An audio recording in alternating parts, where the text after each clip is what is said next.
Tonight, we begin with a crisis in one of the correctional facilities in the capital, Nairobi.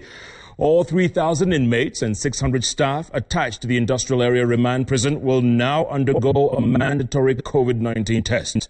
A Ministry of Health daily situation report released Tuesday states that there is a fear of a possible outbreak after health and prison officials failed to pinpoint whom the 31 inmates who tested positive for COVID-19 had interacted with.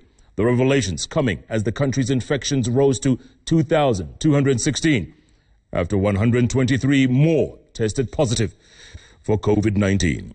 Let's begin our broadcast tonight with our very own Chemtai Goween. The government is literally racing to contain a possible crisis in one of Kenya's largest correctional facilities after 31 inmates tested positive at the Industrial Area Remand Prison. It's a race against time to stop a full-blown crisis. A Ministry of Health daily situation report calling for an urgent testing of all 3,000 inmates and 600 staff, while infection prevention measures are put in place to manage infection as results are awaited. The good thing with prisons, though, is that they are closed communities.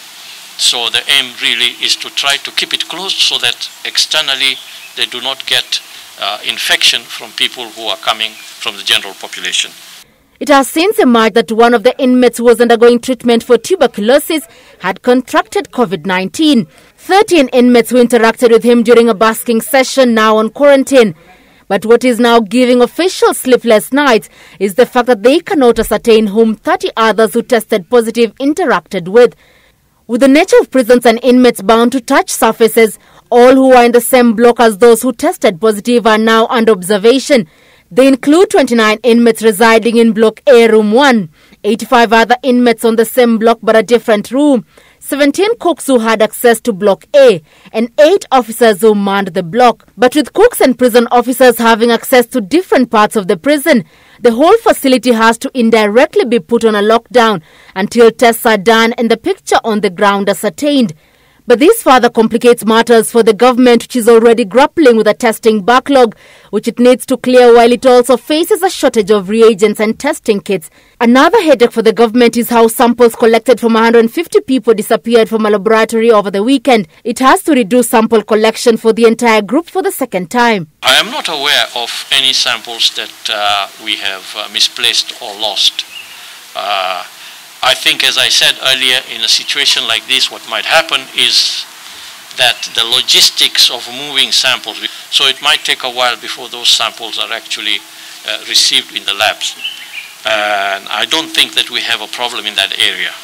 The situation remained grim. Wednesday, 123 cases reported. However, the highest number of discharges at 54 recorded.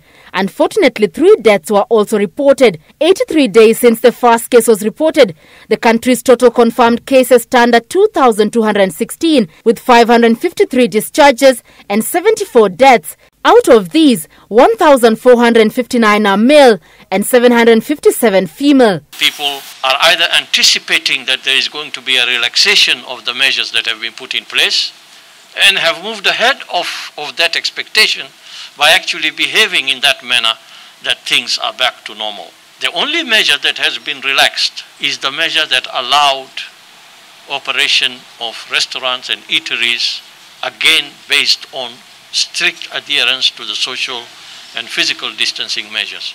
As debate rages on whether or not to reopen the country, the concern is if the state moves too quickly to reopen, the consequences may be dire, since it still remains unknown just how far the tentacles of the virus have gone.